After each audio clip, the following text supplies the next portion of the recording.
வணக்கம் நண்பர்களே, இது உங்கள் பூச்சிமா. இன்றைக்கி நம்ம பார்க்க போகிற விஷயம் உங்கள் வாழ்க்கையோட வேகத்தை பல மடங்கு அதிகமாக்க போகுது. நம்மளில் பல பேர் ஒரு நாளைக்கு 12 மணி நேரம் 15 மணி நேரம்னு மாடு மாதிரி உழைக்கிறோம். ஆனால் அந்த உழைப்புக்கு ஏற்ற பலன் நம்ம கைக்கு வருதான்னு கேட்டால் நிறைய பேர் சொல்கிற பதில் இல்லை என்பது தான். ஒரு பக்கம் பார்த்தா ரொம்ப கம்மியாக வேலை செய்கிறவங்க பெரிய கார் பங்களான்னு செட்டில் ஆகுறாங்க. இன்னொரு பக்கம் இரத்தத்தை வியர்வையாக்கி உழைக்கிறவங்க இன்னும் அதே இடத்துல கஷ்டப்படுறாங்க. கடவுள் ஏன் இப்படி பண்ணுறாரு? இல்லை இதில் ஏதோ ஒரு சூட்சமம் இருக்கா? கண்டிப்பாக இருக்குது. அந்த சூட்சமம் என்னங்கிறத மரம் வெட்டுற 2 பேரோட வாழ்க்கையில் நடந்த ஒரு ஆச்சரியமான கதை மூலமாக இப்போ பார்ப்போம். ஒரு அடர்ந்த காட்டுக்கு பக்கத்தில் ஒரு பெரிய மரம் அறுக்கிற ஆலை இருந்துச்சு. அங்கே ஒரு பெரியவர் ரொம்ப வருஷமாக வேலை செஞ்சுட்டு இருந்தார். அவர் அந்த ஊர்லேயே மரம் வெட்டுறதுல கில்லாடி. அவரோட கோடாரி ஒரு முறை மரத்தில் பட்டால் அந்த மரம் அப்படியே நடுங்கும். அப்போது அந்த வேலைக்கு ஒரு இளைஞன் வர்றான். அவனுக்கு உடம்பு முழுக்க இரும்பு மாதிரி தசை, கைகளில் அசாத்தியமான பலம். அவனுக்கு ஒரு கர்வம் இருந்துச்சு.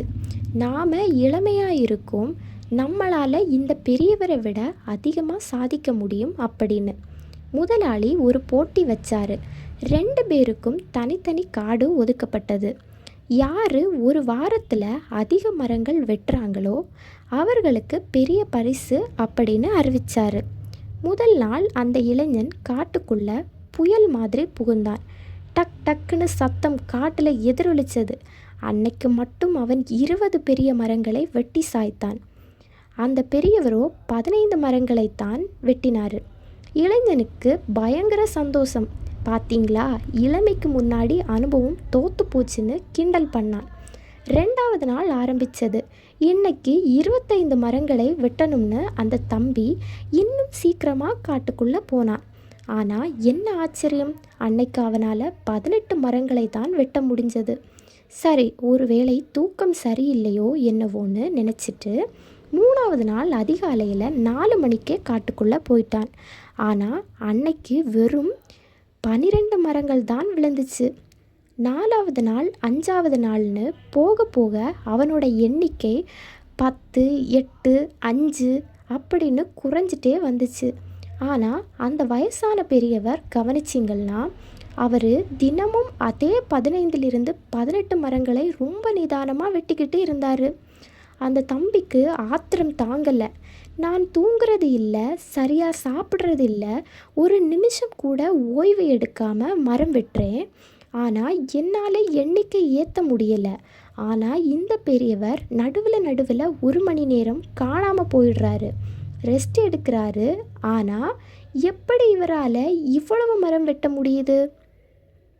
கடைசி நாள் போட்டி முடிஞ்சது. பெரியவர் தான் ஜெயிச்சார். அந்த இளைஞன் மனசு உடைஞ்சு போய் அந்த பெரியவர் காலில் விழுந்து கேட்டான், ஐயா, எனக்கு ரகசியத்தை சொல்லுங்க. என் உடம்பில் பலம் இருக்குது, மனசில் வெறி இருக்குது. ஆனால் ஏன் என்னால் ஜெயிக்க முடியலை? நீங்கள் வேலைக்கு நடுவில் எங்கே போகிறீங்க? நீங்கள் தூங்குறதை நான் பார்த்தேனே, அப்புறம் எப்படி ஜெயிச்சிங்க? பெரியவர் மெதுவாக அவனை தூக்கிட்டு சொன்னார், தம்பி, நான் மரம் வெட்டுறதுக்கு நடுவில் 1 மணி நேரம் காணாமல் போனது உண்மைதான். ஆனால் நான் தூங்க போகலை. அந்த நேரத்தில் உட்கார்ந்து என்னோட கோடாரியை செதுக்கிட்டு இருந்தேன். நீ முதல் நாள் வெட்டும்போது உன் கோடாரி புத்தம் புதுசாக கூர்மையாக இருந்துச்சு. அதனால் உன் பலம் வேலை செஞ்சது. ஆனால் மரம் வெட்ட வெட்ட கோடாரி மொன்னையாகும். நீ அந்த மொன்னை கோடாரியை வச்சுக்கிட்டு இன்னும் வேகமாக இன்னும் அதிக பலத்தை உபயோகித்து மரத்தை அடித்த. ஆனால் கோடாரியில் கூர்மை இல்லைன்னா உன் பலம் வெறும் சத்தத்தை மட்டும்தான் கொடுக்கும், வெற்றியை தராது. நான் ஒவ்வொரு மரத்தை வெட்டினதுக்கு அப்புறமும் என் கோடாரியை தீட்டினேன். அதனால் நான் குறைவான பலத்தை வச்சுக்கிட்டே நிறைய மரங்களை வெட்டினேன். நண்பர்களே, இப்போ யோசிச்சு பாருங்கள், நம்ம வாழ்க்கையில் நாம் செய்கிற வேலையை விட அந்த வேலையை செய்ய நாம் வச்சிருக்கிற கருவி எவ்வளவு முக்கியம். இங்கே கருவிங்கிறது உங்கள் கைகள் இல்லை, உங்களுடைய மூளையையும் உங்களுடைய திறமையையும் தான் குறிக்குது.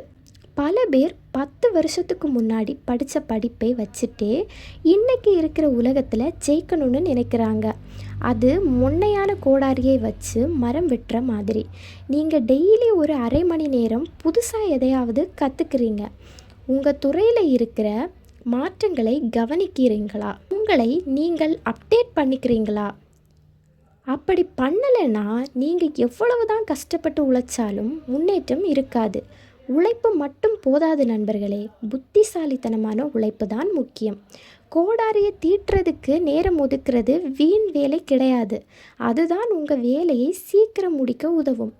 இந்த நிமிஷத்தில் இருந்து உங்கள் திறமையை வளர்த்துக்க ஆரம்பிங்க. உங்கள் கோடாரியை தீட்டுங்க. அப்புறம் பாருங்க, காடே உங்களுக்கு முன்னாடி சாஞ்சு நிற்கும்.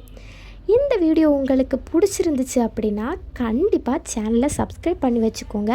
அப்போ தான் நான் போடுற அடுத்தடுத்த வீடியோஸ் உங்களோட சேனலில் நோட்டிஃபிகேஷனாக வரும்.